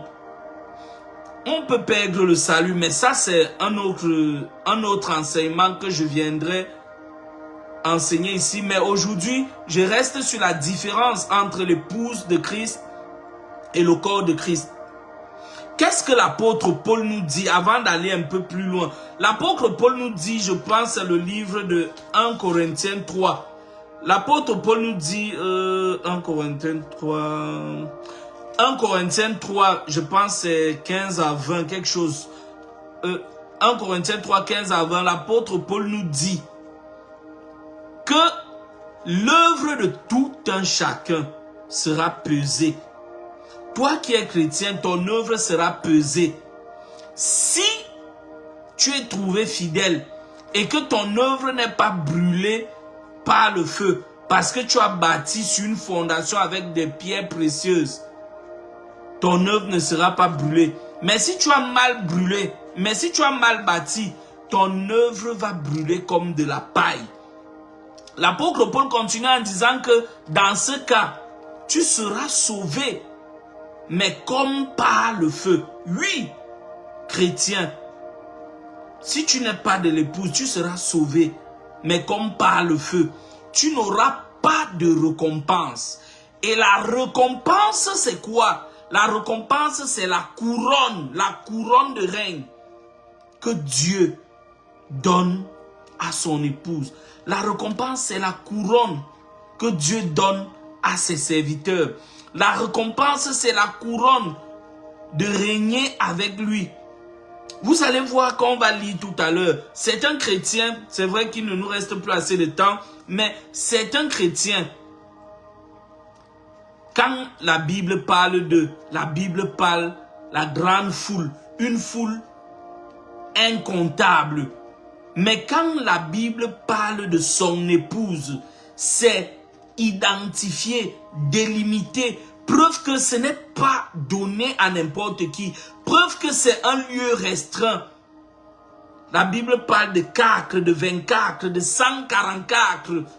Ça montre que c'est tout le monde ne va pas régner avec Jésus. Certains vont servir, d'autres vont régner, d'autres auront des couronnes, d'autres n'auront pas de couronne, d'autres auront le bâton de commandement, le sceau, mais d'autres n'auront pas cela. D'autres n'auront pas cela. C'est ça la différence. Si tu es un chrétien, tu es né de nouveau, mais tu vis mal.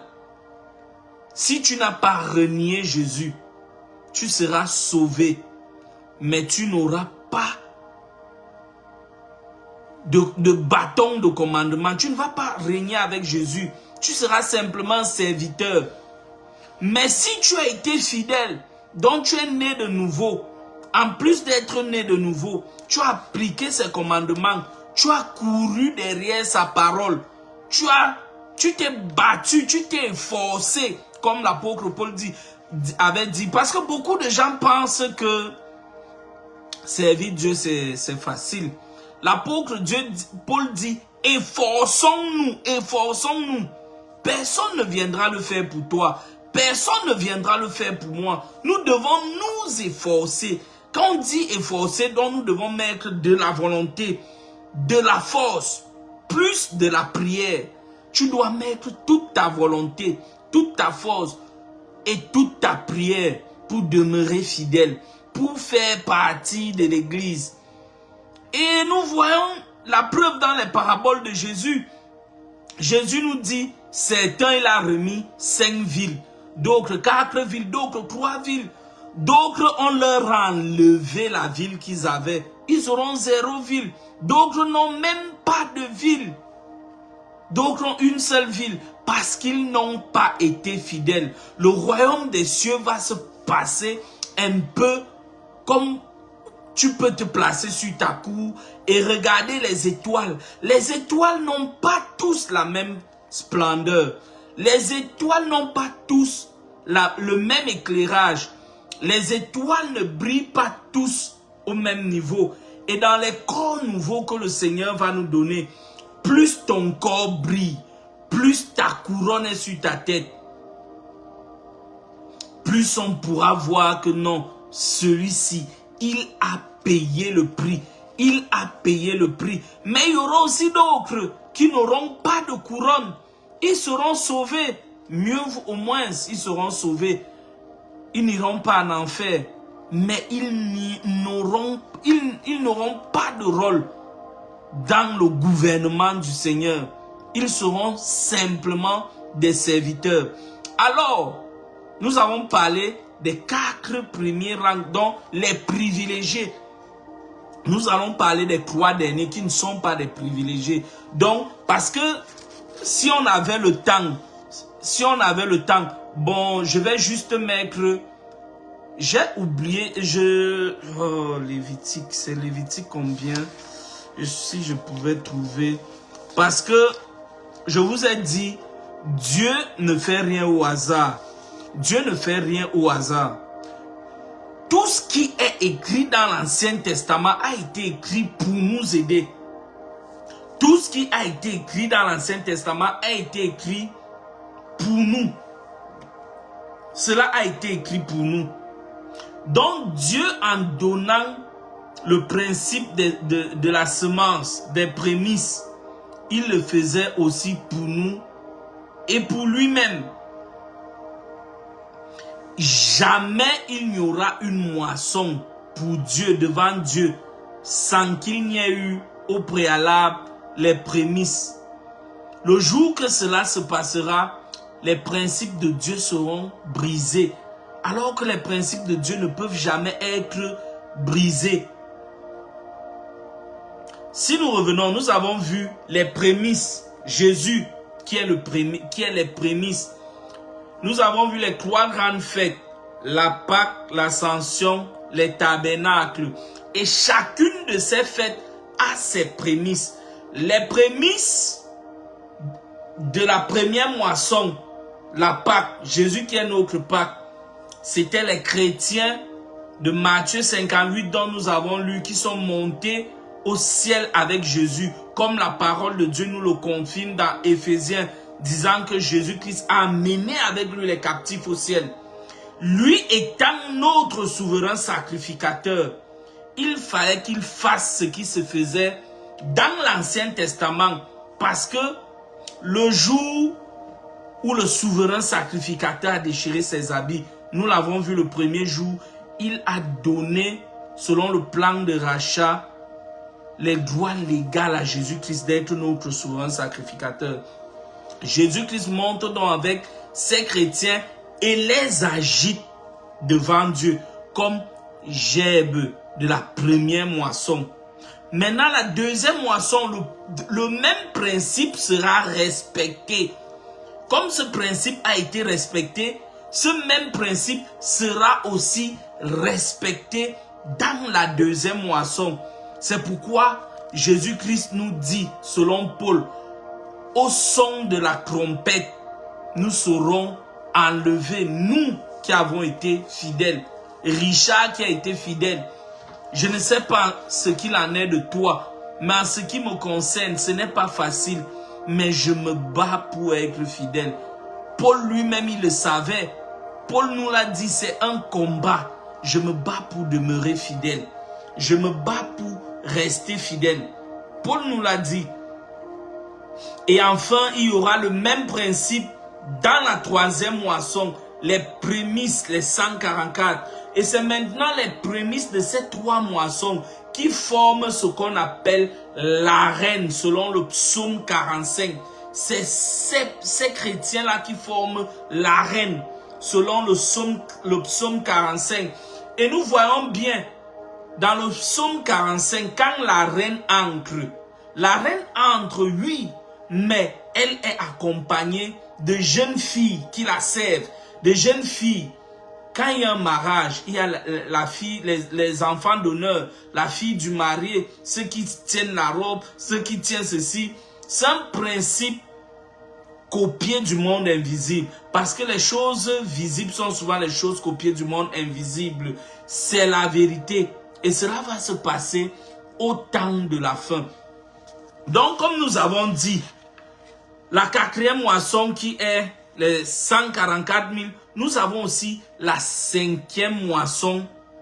Et comme j'ai dit, les trois prémices des trois moissons forment l'église. Mais maintenant, nous avons le reste du champ. Le reste du champ.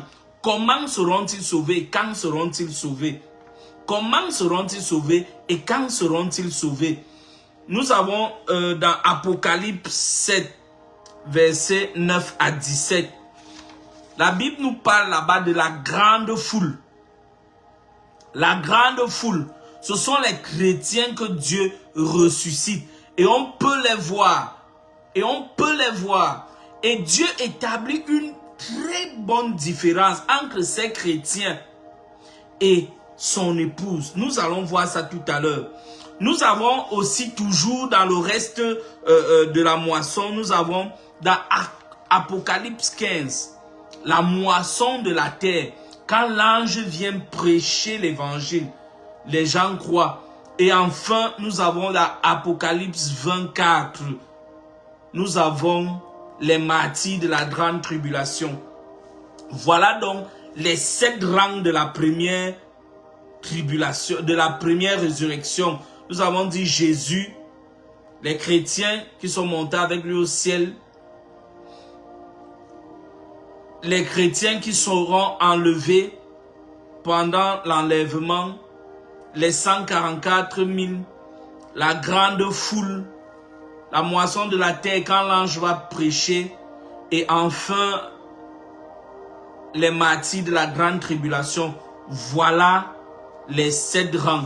Si tu es chrétien et que tu dis que tu seras sauvé, tu dois forcément être parmi ces 7 rangs. Si tu n'es pas au moins parmi l'épouse, il faut au moins, je dis bien au moins, que tu sois dans la foule. Parce que je ne te dis pas, après ça c'est fini. Après ça, Jésus-Christ établit son règne. Il y a le millénium. Et une petite parenthèse. Beaucoup de gens disent souvent que les noces de l'agneau auront lieu pendant les 7 ans. Des 7 années de tribulation. C'est impossible. Les noces de l'agneau ne peuvent pas avoir lieu pendant les 7 années de la tribulation. Parce que les noces sont faites pour qui? Pour l'épouse et pour les invités. Les invités, c'est les amis de l'épouse et les amis du roi. Et j'ai envie de dire, c'est la grande foule. C'est la grande foule, ces invités-là. Si on peut prendre cela. Et tous ne sont pas encore au ciel. Alors que les noces, c'est pour eux. Si les noces devaient avoir lieu pendant ces 7 ans, une partie de l'épouse raterait les noces de l'agneau. Et une partie des invités raterait aussi les noces de l'agneau. Aujourd'hui, c'est une causerie. Aujourd'hui, c'est une étude. Nous allons en profondeur. Je n'ai pas voulu courir comme les autres jours. Parce que c'est quelque chose de très profond. Et il est primordial que chacun puisse comprendre.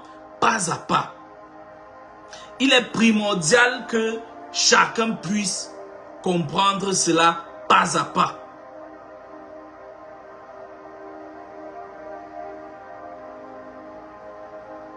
Est-ce que tu as compris cela? Est-ce que tu as compris les 7 rangs?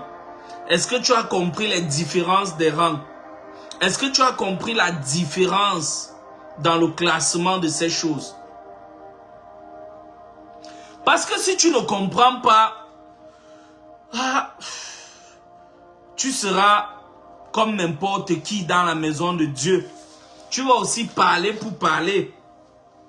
Et si tu ne comprends toujours pas, voici une petite différence que je voudrais te donner. Dieu, quand il parle de l'épouse, Dieu, quand il parle Dieu, quand il parle des chrétiens qui se sont gardés purs, qui se sont réservés dans sa parole, il donne ces 4 thèmes, les 4 êtres vivants, les 24 vieillards, les 144 000. pour montrer que il y a une différence entre eux et la foule. Pour montrer que il y a une séparation entre eux et la foule. Et ce n'est que normal. La parole de Dieu nous dit dans le livre de Malachie que Dieu fera en ce jour, je ferai la différence entre ceux qui se sont attachés à moi et ceux qui ne se sont pas attachés à moi. Donc ce n'est qu'une suite logique que Dieu fasse cette différence. Et cette même différence revient encore dans le livre d'Apocalypse, quand Dieu est en train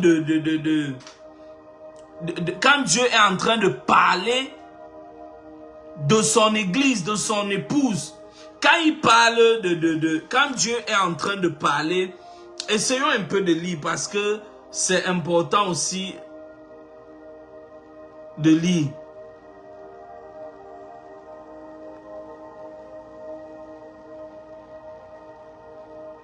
C'est important de lire. Je suis en train de chercher le verset où Dieu fait cette différence pour que nous puissions avancer.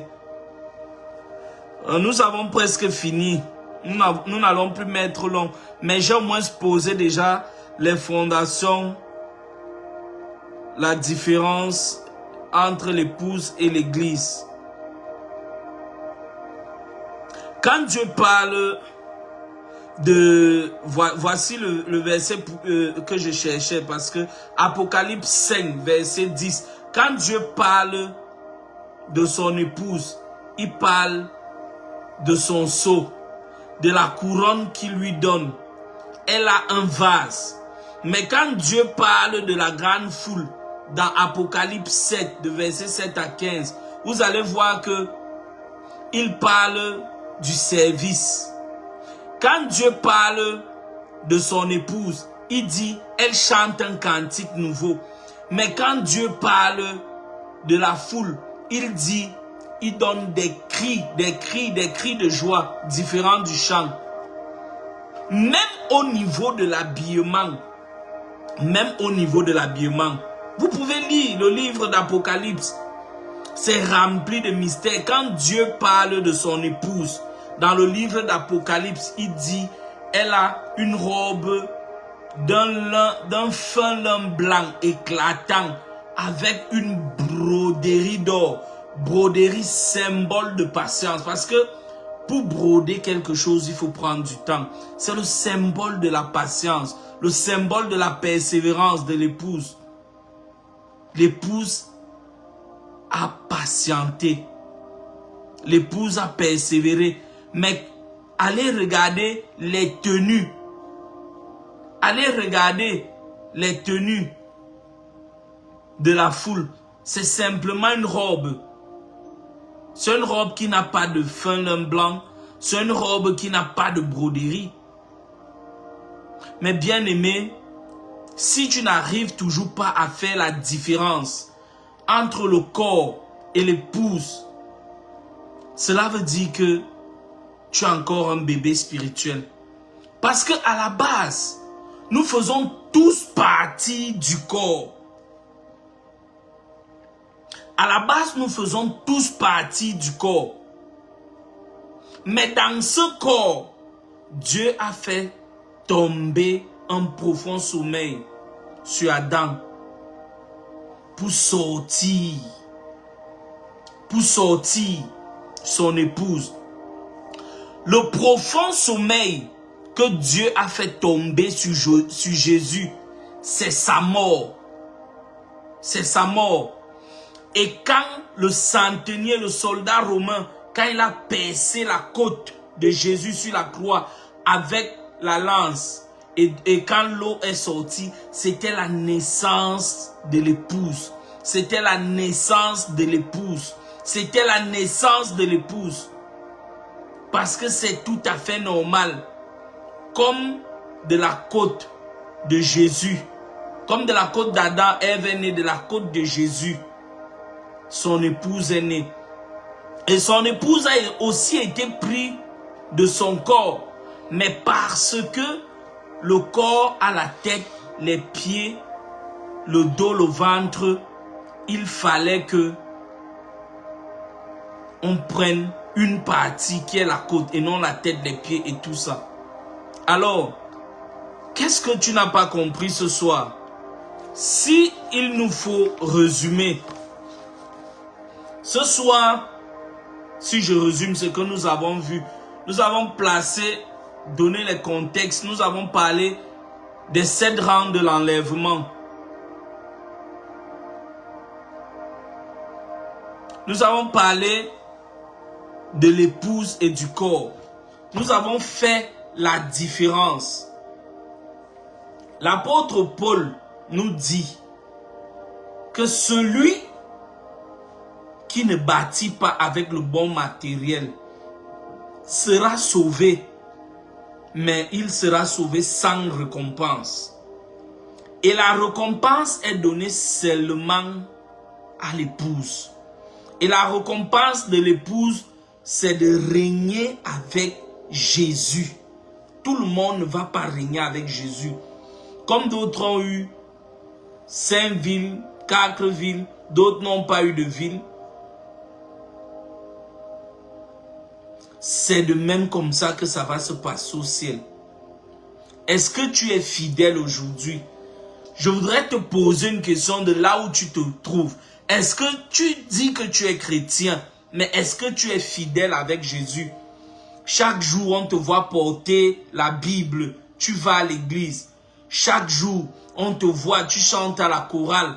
Tu te dis même pasteur, est-ce que tu es fidèle dans ta marche avec Dieu? Est-ce que Dieu peut se tenir au ciel et se vanter de toi et dire, regardez mon fils, regardez, regardez, regardez, regardez Jeanne, elle est fidèle avec moi. Regardez Jean, il est fidèle avec moi. Regardez Matthieu, il est fidèle avec moi. Regardez Mathéa, elle est fidèle avec moi. Est-ce que Dieu peut le dire de toi? Est-ce que Dieu peut le dire de toi? Est-ce que tu vis n'importe comment? Si tu vis n'importe comment, je voudrais t'appeler ce soir. Parce que ne pense pas que parce que tu es sauvé, c'est vrai qu'on a fini, mais il y a un verset biblique qui passe dans ma tête. Il faut qu'on le lise.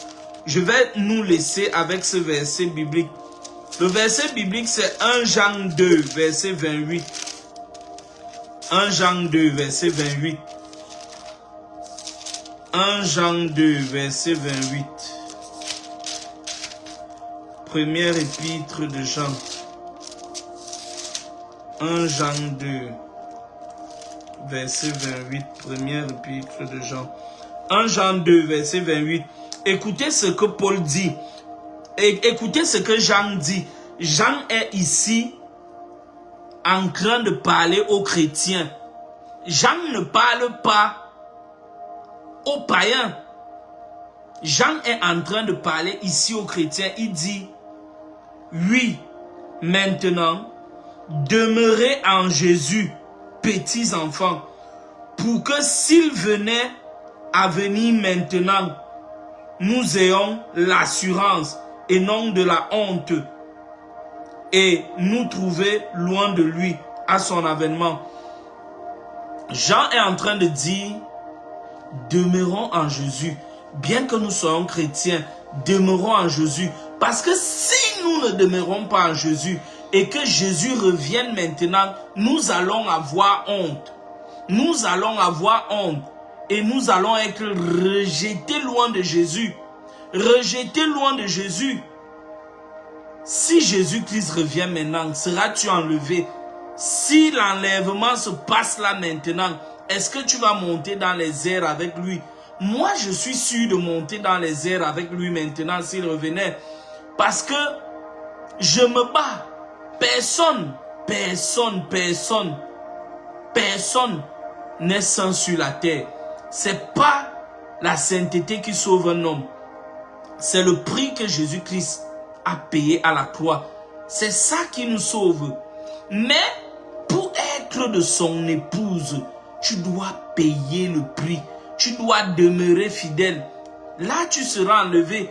Parce que si tu n'es pas enlevé, tu vas mourir. Tu vas attendre la grande foule.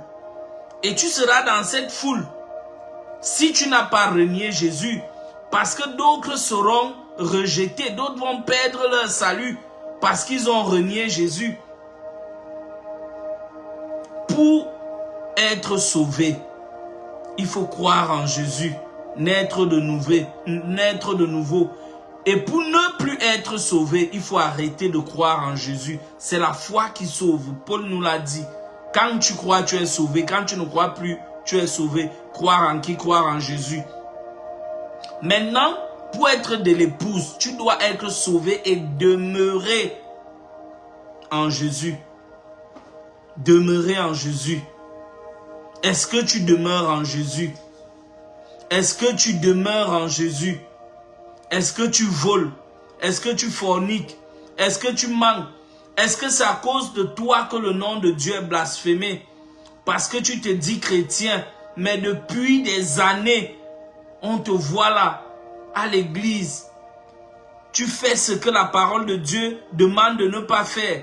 Et les gens sont là, ils te voient de loin, ils disent dehors, ah, celui-là, il dit qu'il est chrétien, mais tu vois sa façon de vivre. On n'a pas besoin d'être chrétien pour avoir la bonne séance. C'est l'éducation. C'est l'éducation. C'est l'éducation. Si tu es bien éduqué, au moins là, tu peux bien te comporter. Ce soir, je n'ai pas pu aller jusqu'au jugement parce que le temps est passé. La semaine passée, nous allons continuer avec le jugement éternel. Et ça sera le dernier point de l'enseignement des apôtres, de l'enseignement des saints, la fondation. Maintenant, je ne sais pas si c'est moi qui va toujours enseigner la semaine prochaine, qui va enseigner, mais je vais demander aux gars, qu'est-ce que tu n'as pas compris avant que je ne conclue?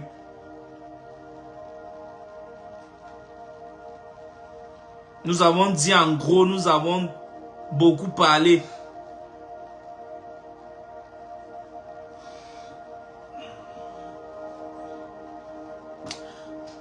Seigneur, en cette soirée, nous avons visité les principes de la résurrection des morts. En l'occurrence, les 7 rangs de la première résurrection. En l'occurrence, les 7 rangs de la première résurrection, Seigneur, nous avons parlé de ton épouse. Nous avons parlé de ce qui se passe après la mort. Seigneur, nous venons te supplier, nous venons te prier de toucher les cœurs ce soir, de toucher les cœurs de tous ceux qui comprendront, mon Dieu, mon roi, entendront, écouteront ce message. Touche leur cœur, donne-leur de te connaître, manifeste-toi à eux, Seigneur Jésus-Christ, donne-leur de devenir tes enfants, donne-leur de naître de nouveau, donne-leur de vivre d'une façon différente, donne-leur de payer le prix. Seigneur, l'enseignement de ce soir était peut-être compliqué, Père, mais je te prie, Seigneur, de nous donner ton entendement, de leur donner ton entendement. Toi, Père, toi, Papa, qui sais nous faire écouter. Je n'ai pas la force de convaincre un homme. C'est toi qui convaincs, Saint-Esprit. Convainc un cœur, touche un cœur. Donne à ce cœur de te connaître. Donne à ce cœur de te parler. Donne à ce cœur, mon Dieu, de te demander pardon et de se repentir. C'est au nom de Jésus que j'ai prié. Amen. Bonne soirée à vous tous et que le Seigneur vous bénisse. Merci.